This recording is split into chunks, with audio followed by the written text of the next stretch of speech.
이솝의 우화는 두 가지 특징이 있다고 합니다. 첫째는 동물을 비유해서 우화적으로 우리에게 지혜를 가르쳐 줍니다. 또 하나는 이솝의 우화의 모든 특징은 교만한 사람들은, 즉 교만하면은 절대로 안 된다라는 것을 이솝의 우화는 우리에게 설명해 주고 있습니다.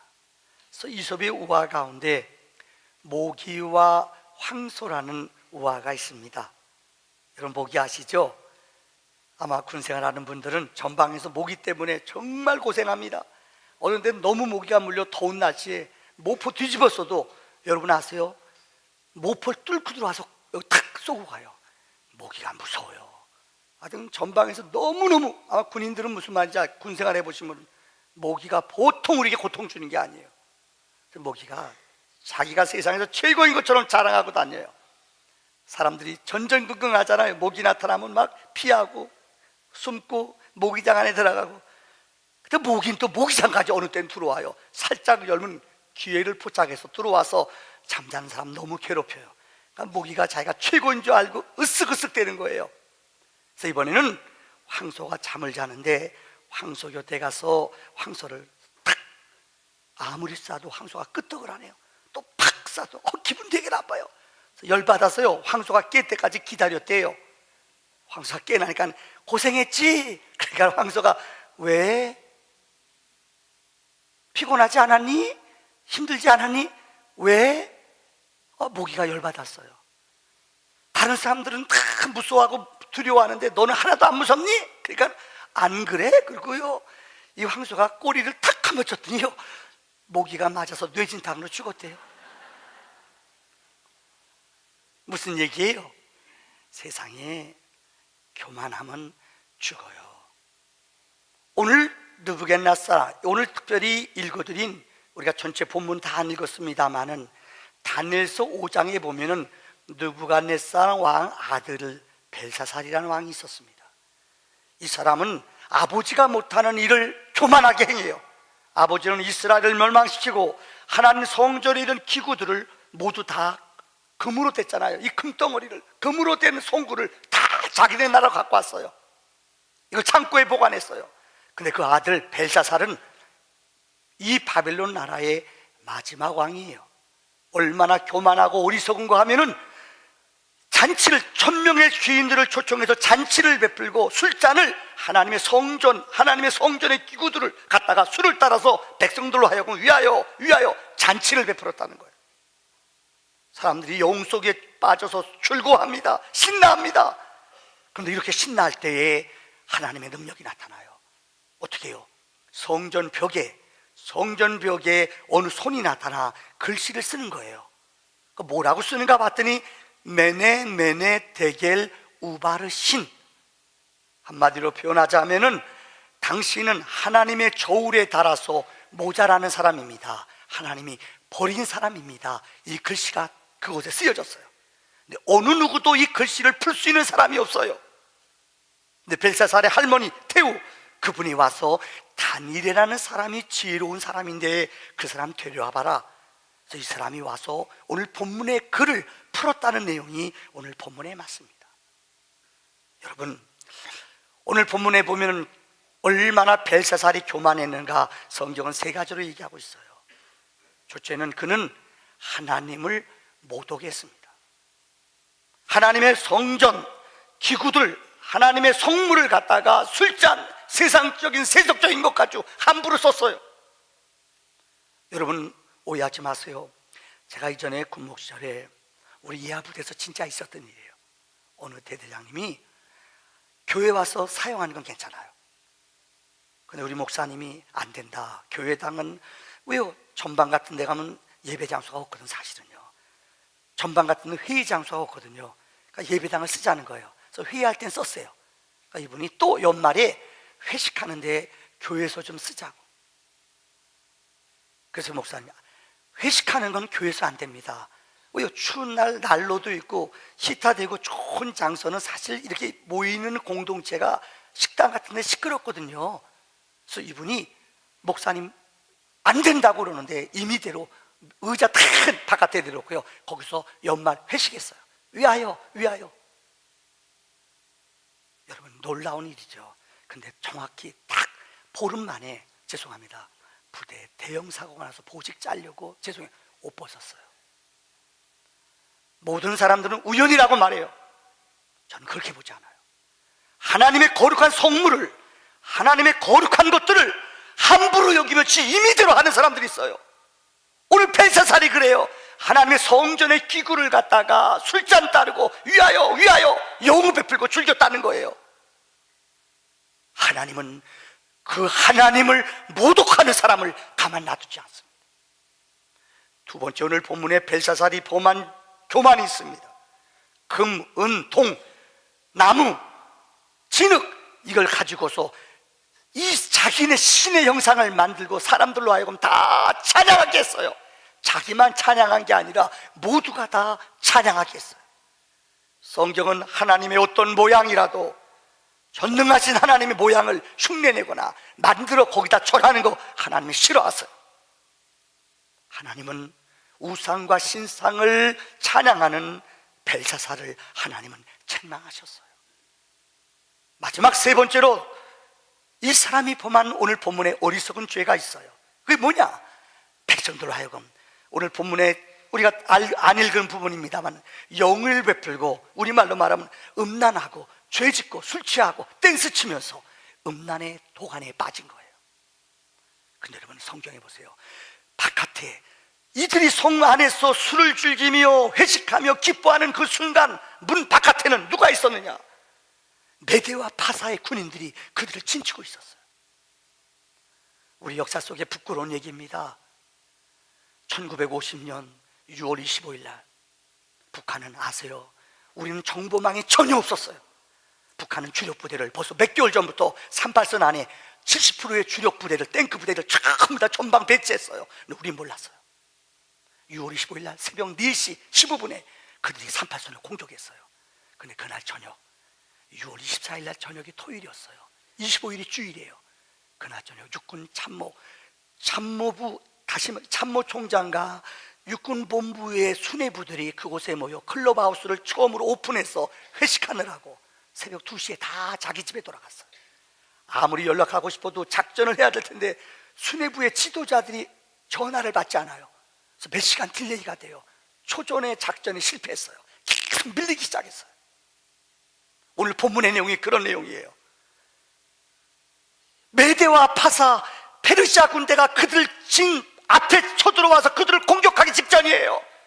근데 이 어리석은 백성들, 벨사사람과 어리석은 사람들은 술잔치하고 놀자 이런 어리석은 교만에 빠져있는 모습이 오늘 본문의 내용이라는 거예요.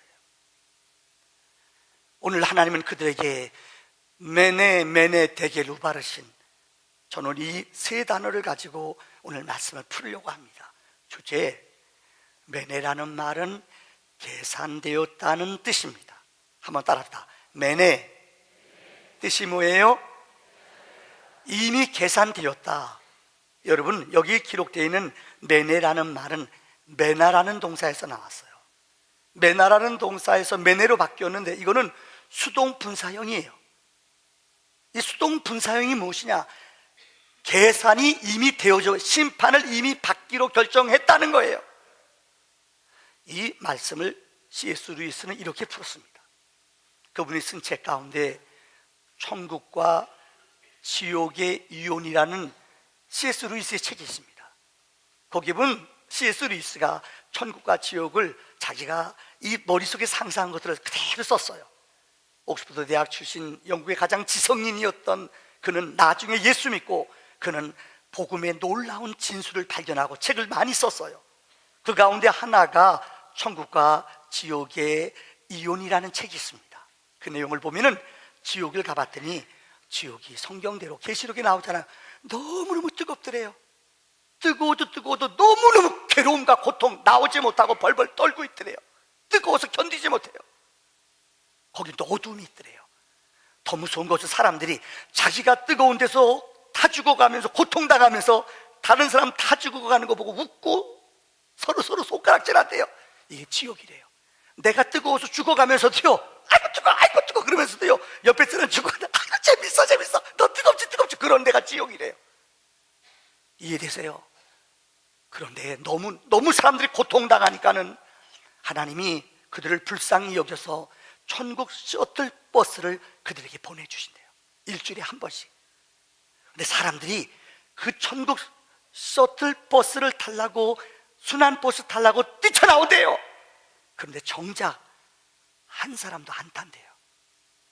그래서 C.S. 루이스는 왜 그들이 그 버스를 안 타는가 설명을 하고 있어요. 이유는 이 지옥에서 죄 짓고 음란한 짓 하고 못된 짓 하는 게 너무너무 재밌대요. 이걸 끊지를 못하는 거예요. 불구덩이 빠져 죽어가면서도요, 이 재밌는 것, 이 쾌락, 이걸 끊지를 못해요. 이거 놓지를 못해 사람이요. 그래서 나왔다가 이렇게 고통, 일주일 동안 고통당하다가 셔틀버스 가면 올라와요. 타려고 그래요. 근데 머릿속에는 타고 싶은 영적인 생각은 있는데 육신은 너무나 쾌락, 죄 지는 게 재밌어요. 그래서 거기서 못 빠져나온대요. 그래서 맨 마지막에 주가 이거예요. 이 버스는 마지막 버스입니다. 이제는 버스가 다시 오지 않아요. 이게 천당과 지옥이래요. 알진 알아요. 이것이 잘못되고 영적으로 내가 죽는다는 거 알아요. 이렇게 살면 안 돼요. 근데 이걸 끊지를 못해요. 이 자리에서 박차고 나오지를 못해요. 결단을 못해요. 이게 지옥에 사는 사람들의 특징이라는 거예요. 여러분, 시편 90편 12절에 모세는 우리에게 이렇게 말했습니다. 우리의 연수가 70이요 강건하면, 여러분, 우리날 계수할 수 있는 지혜를 주시옵소서. 우리에게 우리날 계수할 수 있는 것을 가르치사 우리에게 지혜로운 마음을 얻게 하세요. 모세가 우리에게 이렇게 말했어요. 더 쉽게 말하자면, 여러분들 학교 다닐 때, 고등학교 3학년 때 수능 시험 보기 며칠, 예비고사 보기 며칠 전 써붙여요. 200일, 또 100일. 여러분 D-Day가 정해졌어요. D-10일 써붙여요. 9일. 시험 볼 날짜는 정해졌어요. 하나님이 우리에게 심판할 날짜를, 계수한 날을 이미 정해 주셨다는 거예요. 근데 그들은 그 날을 모르고 살아가요. 이게 오늘 본문에 기록된 어리석은 교만한 바벨론 나라 백성들의 삶의 모습이라는 거예요. 소로종 시라가 쓴 삶과 그리고 마무리라는 조그만 에세이가 있습니다. 이분은 그 글에서 이런 재미있는, 우리는 유명한 작가인데요, 이분이 한 번은 스웨덴을 여행할 기회가 있었다고 해요. 여행을 갔는데 그곳에 공동묘지에 들어갔대요. 공동묘지가 문화를, 이 시를, 글을 쓰시는 분이기 때문에 그곳의 문화들, 역사를 보러 가잖아요. 그래서 공동묘지에 갔대요. 근데 거기는 뭐 우리 기독교국이기 때문에 그 스웨덴의 그 공동묘지 입구에 보니까는 예배당이 있더래요. 오면은 사람들 예배 드리고 그곳에 가는 거예요. 예배당 입구에 써 있는 그 시가 뭐냐? 오늘은 나, 내일은 너. 장례식 하러 온 사람들, 오늘은 내가 이곳에 묻혀요. 그 다음에 말이 내일은 너, 내일은 여러분들이 세상을 떠난다는 거예요. 사람들은 근데 이것을 잃는다는 거예요. 제가 그 글을 보고 충격받고 많은 감동과 눈물을 흘리면서 글을 쓴 거예요. 맞다, 나도 언젠가는 이 세상을 떠난다. 근데 사람들은 그 시간을 나랑 상관없는 것처럼 잊어버리고 살아가요. 영적인 세계적인 신학자가 얼마 전에 12시 58분이라는 책을 썼어요. 근데 이분이 최근에 글을 썼어요. 12시 59분. 근데 최근에 또 글을 썼어요. 12시 59분 58분. 이제는 시간이 2초밖에 남지 않았대요.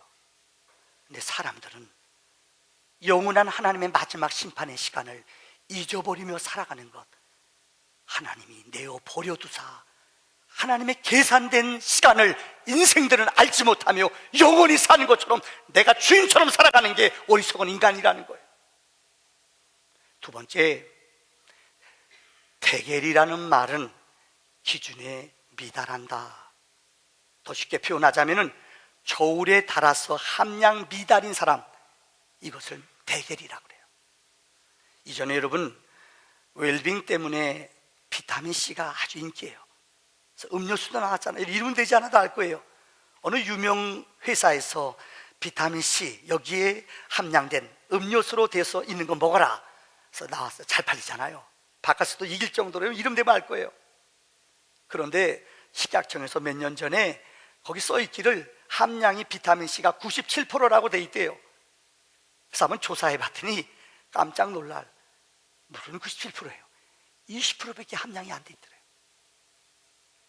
짝퉁이래요.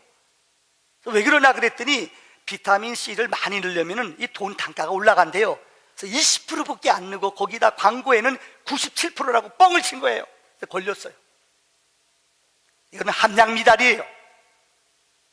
혹 여러분들 최고의 한수라는 글을 쓴 박종세라는 작가가 있어요. 이분은 경영 컨설팅 대가입니다. 이 책이 나온 걸 여러분 다 들었을 거예요. 1982년도에 미국에서 실제 있었던 일을 이 책에 썼습니다. 그 책의 내용은 다음과 같습니다. 세계적인 상표 여러분 알죠? 존슨앤존스라는, 애기 키워보신 분들은 존슨앤존슨이 어딘지 알 거예요. 애들 뭡니까? 바르는데 존슨앤존슨 알 겁니다. 거기서 나온 약 가운데 세계 다국적 기업 최고의 약을 만드는 회사였어요. 그게 뭔지 아세요 여러분? 타이레놀이라고요. 아프거나 뭐하면 타이레놀 약, 여러분 아마 한두 분 다 드셔보신 분 있을 거예요. 안 드셔보신 분 있으면 손 들어보세요. 타이레놀. 근데 어느 나쁜 사람이 타이레놀 회사에다 전화를 했어요. 1982년 9월에 당신들 나에게 돈 10만 불을 보내주지 않으면은 여기다가 내가 독약을 넣겠다. 야, 이 CEO가, 회사 회장이 고민이에요. 이때 어떻게 해야 되는가? 근데 회장이 결단했어요. 딱 순발력 있게 결정했어요. 그게 뭐냐? 이걸 공개 수사했어요. 만약에 협박하는 사람 누군지 알려주거나 누군지 사인을 보내는 사람은 10만 불을 그 사람에게 주겠다고 여러분 공개 수배했어요. 그런데 범인은 잡지 못했어요. 더 큰 일은 그 일주일 내에 타이레놀을 먹고 죽은 사람이 7명이에요. 내가 안 죽으니까 놀라지도 않네요 여러분들이요. 7명이 일주일 내에 죽었대요. 이거 얼마나 당황되는 사건이에요. 근데 회장이 더 위대한 최고의 한수를 뒀어요. 그래서 책이 최고의 한수라는 거예요. 이분이 모든 세계 여러 나라의 타이레놀 약 나가는 거 알약 전부 다 수거했어요. 판매하지 말아라, 지금부터 팔지 말라, 먹지 말라 광고했어요. 자기네가 수년 동안 벌어왔던 돈 다 한마디로 말하면 다 빠져나가는 거예요. 그래도 그는 결단했어요. 절대 약 먹지 말라. 전 약, 미국에 있는 3,000병의 약을 다 수배해서 다 모아들였어요. 그 조사했더니 여러분 청상, 죽은 사람들을 위해서 똑같이 청산가리가 나왔대요. 얼마나 참 잔인하고 인간이 못됐어요.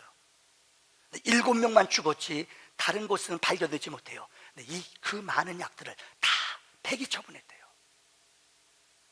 존슨존슨 회사 자회사의 매출액이 37%에서 7%로 다운됐대요. 이건 여러분 회사에서 37%에서 7%하면 이건 회사가 무너지는 거예요. 그런데도 몇 년 동안 버텼어요. 근데 더 놀라운 것은 세계, 아니 미국 모든 백성들이 존슨앤존슨, 타이레놀 이거는 믿을만하다, 신뢰가 되어 더 큰 복을 받았다는 거예요. 그때 회장이 우리말로 말하면 전전긍긍하고, 우리나라에도 지금 옥시, 내가 더 얘기 안 할게요. 여러분이 그 설교 준비하면서 기사를 봤더니 이게 2011년부터 이런 일이 있었대요. 살균제 이건데 여러분 아세요? 이 가습기에다 누워서 한두 명이 죽어나가요. 홍암흑의 의사가 여러 병원에다가 똑같은 유형, 이게 폐기력, 벼랑간에 이런 병이 나타날 수 없는데 알아봤더니 전부 다 옥스피린을 넣었다는 거예요. 그 약을 넣었다는 거예요. 그런데 여러분 지금 보세요. 누가 책임지려고 그래요? 다 오리발 내밀잖아요. 나는 상관없어. 나는 판거문이에요. 나는 판거문.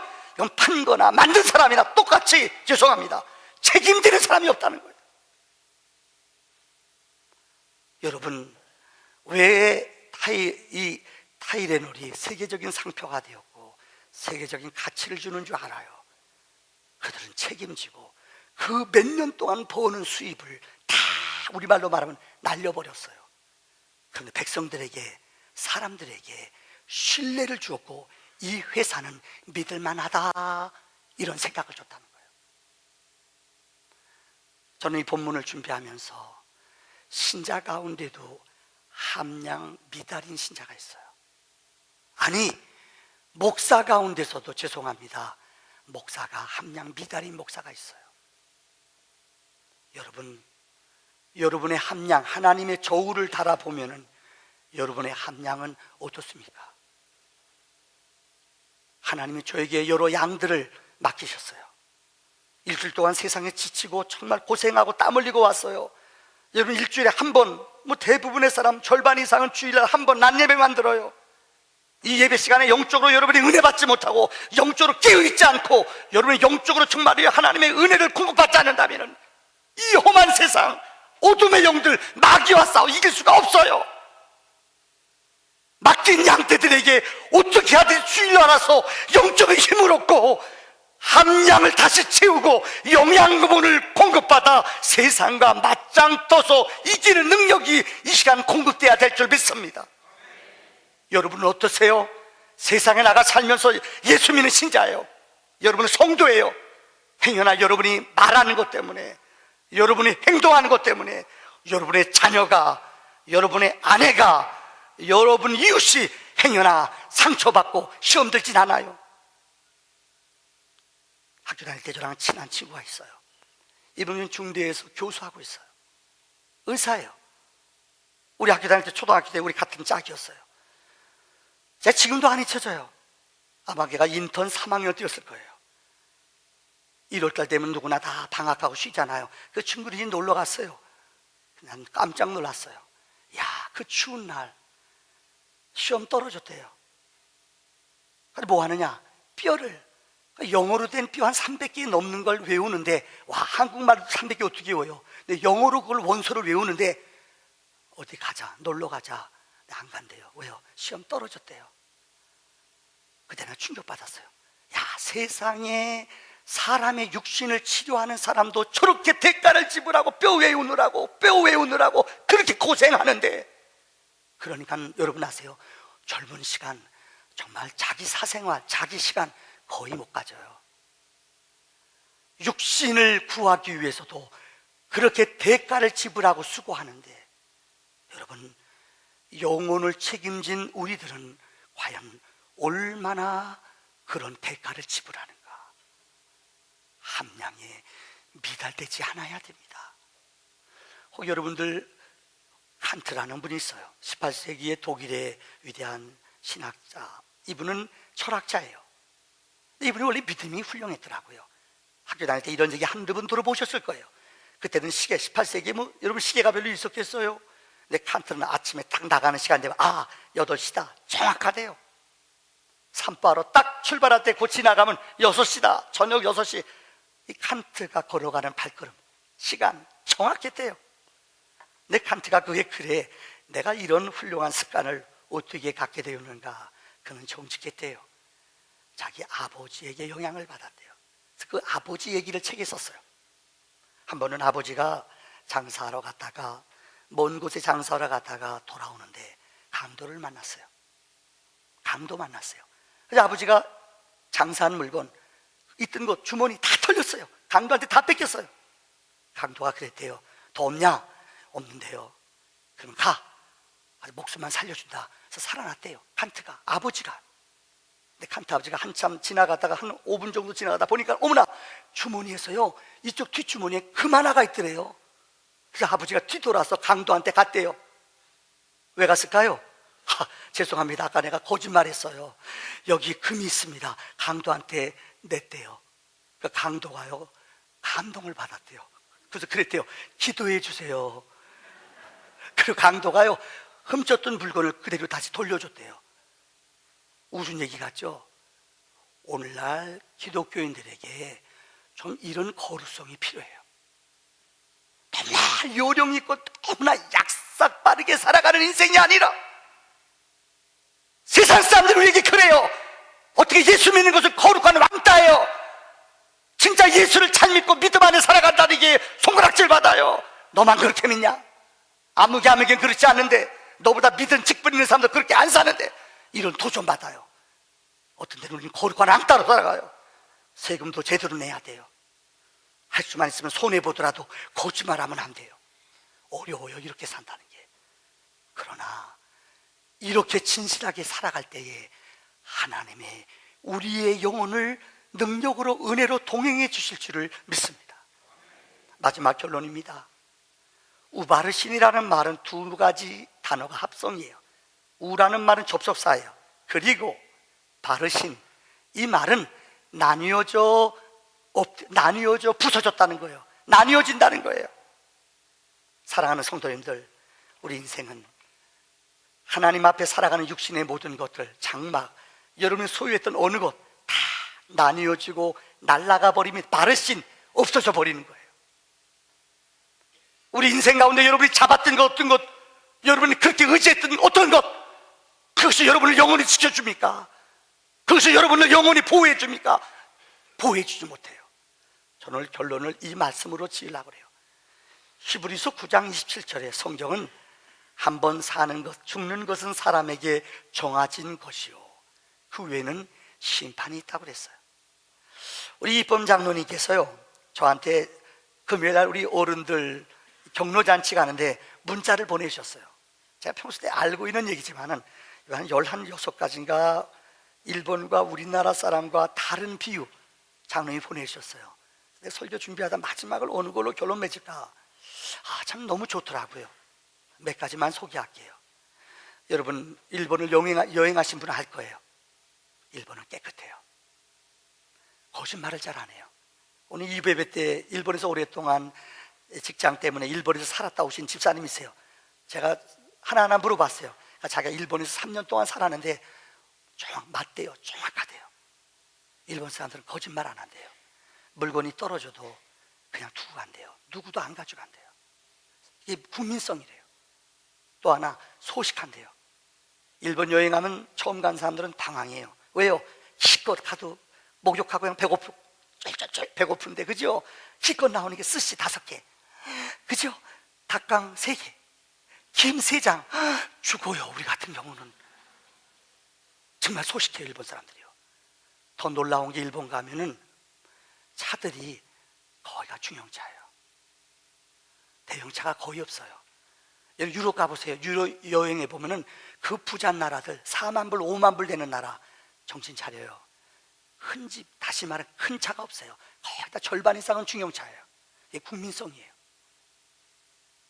또 하나, 우리 장로님 주신 내용이에요. 일본은 총리나 강요를 지내도 장로님 몇 평에 산다고요? 몇 평에 산다고 그랬죠? 20평에 산대요. 그죠? 은퇴하고 수상이나 높은 분들도 은퇴하고 나면은 20평에 살아요. 왜요? 살아보시래 돼요. 나이 들면은 집 큰 거 필요 없어요. 근데 우리는 미안합니다. 뭐 40평, 50평, 60평. 제가 어느 집 신방 가봤는데요. 근데 워커힐에 사는 어떤 분, 제가 옛날에요, 그때만 해도 60평, 60평 2개를 터섰어요. 위아래요. 더 얘기하면 여러분 기죽을까봐 축구장이에요. 몰라요. 그게 왜 필요한지 모르겠어요. 검소하대요. 제가 들으려는 얘기는 마지막 부분 얘기예요. 그들은 9가지 실수하고 1가지 잘하면 사람들이 잘한 걸 격려해주고 박수를 쳐줄 줄 안대요. 근데 우리는 미안해요. 9가지 잘하다가도 1가지 실수하면은 계속 찐 빠주고 망신 주고, 우리말로 말하면 욕한대요. 마지막 그 글에 나오는 내용이에요. 그들은 자기네들이 세운 지도자, 국회의원이건 아니면은 수상이건 대통령이건, 그들이 뽑은 사람이라면 아무리 실수하고 잘못해도 그에 대한 신뢰와 그에 대해서 흉보지 않는데요. 그것이 애국이라고 생각해요. 우리는 미안합니다. 대통령, 국회의원, 그분들 오래 살 거예요. 아마 우리나라는 참 미덕이 있어서 그분들 오래 살라고. 이유는 욕 많이 먹어야 오래 살거든요. 씹는데 너무 많이 씹어요. 아세요? 그러면 그게 애국인 줄 알아요. 그러면서 마지막 부분에 이런 글을 봤어요. 우리나라 어느 대통령 재임 끝난 후에 감옥소에 가잖아요. 근데 일본 사람들이 그거 보고 울었대요. 어떻게 지도자를 저렇게 할 수 있는가? 이거는 정말 우리가 숙연하게 받아들여야 될 생각입니다. 이유는 만약에 우리가 그렇게 욕하고 손가락질하고 우리가 세운 지도자들을 경홀히 여기면 우리 자녀들이 똑같이 배워요. 왜 자꾸만 흔들고, 왜 자꾸만 욕하고, 왜 자꾸만 반목해요? 이유는 어른들에게 탑승된 지혜를 우리가 그대로 배우는 거예요. 이것이 끊겨지지 않고는, 아십니까? 우리 교만한 마음이 깨지지 않고는 이 땅에 평안이 있을 수 없어요. 믿는 우리들이 복음 안에, 성령 안에 존중할 줄 알며, 아세요? 기다려줄 줄 알며, 자식들 앞에서 지도자를 높여주는 영적인 지혜가 있어지기를 주의 이름으로 축원합니다. 기도합시다.